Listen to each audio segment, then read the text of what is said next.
ఎప్పుడైనా ఎక్కడైనా మీ చేతిలోనే వార్తా ప్రపంచం.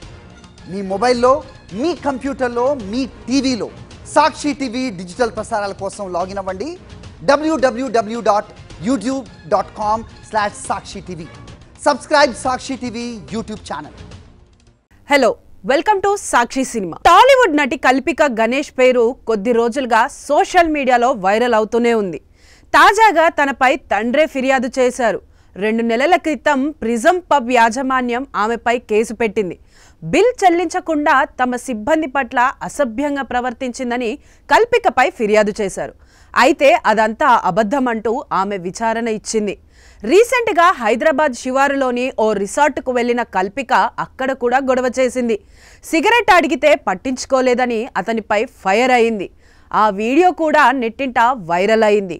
దీంతో మళ్లీ వివరణ ఇచ్చింది. ప్రశాంతత కోసం రిసార్టుకు వెళ్లినా దక్కలేదని చెప్పుకొచ్చింది.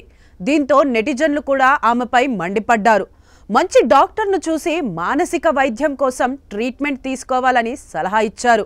అయితే తాజాగా కల్పిక గణేష్ తండ్రి సంఘవార్ గణేష్ పోలీసులకు ఫిర్యాదు చేయడం సంచలనంగా మారింది.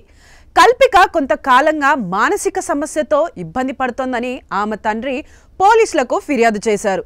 ఇప్పటికే ఆమె 2 సార్లు ఆత్మహత్యకు కూడా ప్రయత్నం చేసిందన్నారు.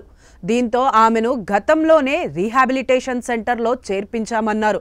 అయితే అక్కడ ఉండకుండా ఆమె తిరిగి వచ్చిందని చెప్పారు. వైద్యులు సూచించిన మెడిసిన్స్ కూడా 2 ఏళ్ల క్రితమే ఆపేసిందన్నారు. దీంతో తరచూ ఇంట్లో కూడా గొడవలు పడుతోందన్నారు. ఆమెను మళ్లీ రీహాబిలిటేషన్కు తరలించాలని పోలీసులను కోరారు ఆయన. ఆరెంజ్ మూవీలో జెనీలియా ఫ్రెండ్గా నటించిన కల్పిక గుర్తింపు తెచ్చుకుంది.